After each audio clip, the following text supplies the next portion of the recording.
বাঙালির বয়ানে স্বাগত জানাচ্ছি আমি নয়ন বাঙালি। আমরা এই বয়ানটা মূলত বাঙালির পাঠশালার জন্যই করি। এই পাঠশালাটা আমরা রাজনীতি বা রাজনীতিবিদ যারা হবে তাদেরকে নিয়ে আমরা চুলচার আলোচনা করি, গ্রাম থেকে শুরু করে কেন্দ্র পর্যন্ত। সামনে ধর নির্বাচন আসবে, নির্বাচন নিয়ে আমরা নেতৃত্ব বাছাইয়ের কর্মসূচি হাতে নিতে পারি। কিভাবে কারা আগামী দিনে নেতৃত্ব দিবে, কে বাংলাদেশের জাতীয় সংসদে যাবে, কাদের যাওয়ার যোগ্যতা রয়েছে, কারা যেতে পারবে না।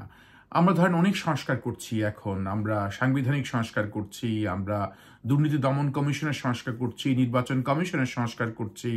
মানে সকল প্রক্রিয়ার যতই সংস্কার করি না কেন, মূলত আমরা যখন বাছাইয়ের ক্ষেত্রে যদি খারাপ মানুষকে বাছাই করি, যারা আগামী দিনে নেতৃত্ব দিবে, যারা রাজনীতি করবে, যারা সংবিধান প্রণেতা হবে, যারা আইন লিখবে, আইন পাশ করবে, অতএব তারা যদি ভালো লোক না হয় তাহলে এই সকল সব সংস্কারের কিন্তু কোনো দাম নাই, সব কিন্তু পরিবর্তন হয়ে যাবে, সব আবার আগেরটাই হয়ে আসবে। এই পরিশ্রমগুলো সম্পূর্ণ ব্যর্থ হবে, বৃথা যাবে।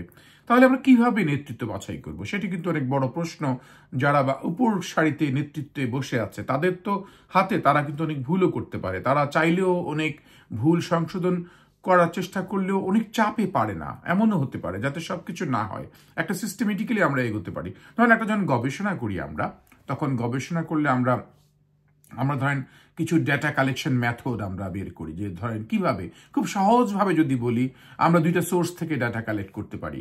এই মেথডটা একটা হচ্ছে ডকুমেন্ট থেকে, আর একটা হচ্ছে আর্টিফ্যাক্টস থেকে। তা ডকুমেন্টসটা কি? ডকুমেন্টস হচ্ছে রেকর্ড, একটা মানুষের রেকর্ড। তার রেকর্ডটা কি? একটা মানুষের কি পড়াশোনার রেকর্ড, কি তার সে পিএইচডি করেছে বা মাস্টার্স ডিগ্রি লাভ করেছে, সে ব্যাচেলার ডিগ্রি নিয়েছে, এটা তার জীবনের রেকর্ড থাকতে পারে। বা সে অমুক ডিপার্টমেন্টে চাকরি করেছে, তার রেকর্ড। এই রেকর্ডগুলো হচ্ছে ডকুমেন্টস। সেটার থেকে আমরা এক ধরনের জিনিস আমরা নিতে পারি। আমরা যখন গবেষণার ক্ষেত্রে ডকুমেন্টসগুলোকে খুব বেশি প্রায়োরিটি দিই। আবার অ্যাট দ্য সেম টাইম যদি আর্টিফ্যাক্টসটা কি? আর্টিফ্যাক্টস হচ্ছে মানে সেলফ মেড। ধরুন আমি একটা ভিডিও করলাম, সেটা হচ্ছে আর্টিফ্যাক্টস। আমি ভালো বক্তৃতা দিই, সে বক্তৃতাটা আমি রেকর্ড করে, বক্তৃতাটা আমি ভিডিও ধারণ করে রাখলাম, সেটা হচ্ছে আমার আর্টিফ্যাক্টস। কিংবা আমি একটা কাজের ম্যাপ তৈরি করলাম, যে আমি এইভাবে কাজ করব, এই ব্যক্তিটি এই কাজ করতে চায়, সেই কাজের একটি ধরন, সেই ম্যাপটি আমি দেখলাম, যে এইটি হচ্ছে তার আর্টিফ্যাক্টস।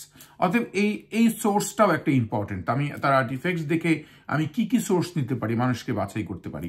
অতএব এগুলো একটা গবেষণার মতন করে যদি আমরা চিন্তা করি, যে এই বাংলাদেশের রাজনীতিবিদদেরকে সিলেক্ট করার ক্ষেত্রে আমাদের কখন কোন পর্যায় থেকে কাজ শুরু করতে হবে, আমরা কিন্তু সময় অনুযায়ী কাজ করি না। আমরা এখন মানে কোন ধারায় ব্যস্ত, এখন বিএনপির উচিত হবে যে সম্পূর্ণ নির্বাচনের আশা করছি, বা নির্বাচন কমিশনকে আমরা বলার চেষ্টা করব যে হ্যাঁ নির্বাচনের তারিখ ঘোষণা করো, বা অন্তর্বর্তীকালীন সরকারকে আমরা বলবো যে দ্রুত নির্বাচন দাও। কিন্তু আমরা নিজেরা যে প্রিপারেশন নেওয়ার জন্য যে কাজগুলো করা দরকার, সেগুলো কিন্তু আমরা যদি না করি এখন থেকে, আমাদের 1 বছর 300 আসনের জন্য কমপক্ষে 300 দিন হাতে রাখতে হবে। 300 দিন, এক দিন এক একটা আসন যদি নিই, কিন্তু একদিনে কি সম্ভব একটা আসন নিয়ে পুরো আলোচনা করা, বিশ্লেষণ করা সম্ভব না। অতএব সেখানে অনেক সময় লাগবে।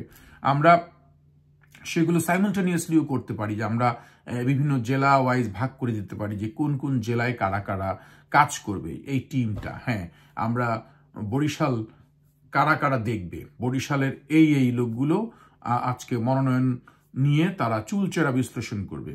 আমরা এটাকে আগে থেকেই ভাগ করে দিই, যাতে ডিসপিউট, যাতে কোনো ধরনের কনফ্লিক্ট না হয়, সেটাগুলোতে এই রেজলিউশনটা দরকার আমাদের। ঠিক আছে?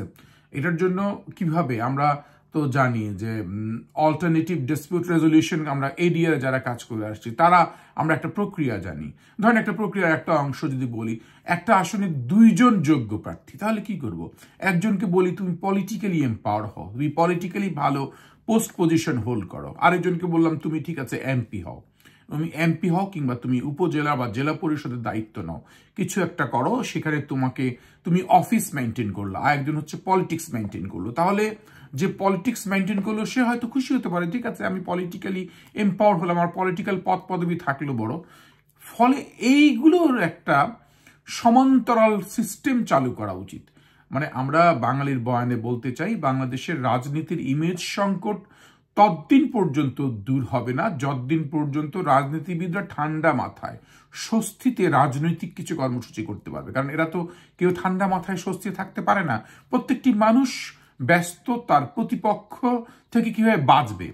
প্রত্যেকটি আসনে আপনি দেখেন অনেক জাতীয় নেতাদেরকে খুব বিপদগ্রস্ত অবস্থায় থাকতে হয়, সবসময় টেনশন যে তার প্রতিপক্ষ তার বিরুদ্ধে কি বলছে, কি করছে। ফলে এই যে একটা কম্পিটিশন, এই কম্পিটিশনটা তাদেরকে অনেক বেশি মাত্রায় অগ্রগামীর পথ থেকে তাদেরকে পিছিয়ে রাখে। অতএব বাঙালির বয়ানে আমাদের আজকের কথা হচ্ছে যে আমরা বাংলাদেশের আগামী দিনের নেতৃত্ব বাছাইয়ের ক্ষেত্রে একটি গবেষণাধর্মী প্রক্রিয়া আমরা হাতে নিতে পারি। সকলকে ধন্যবাদ।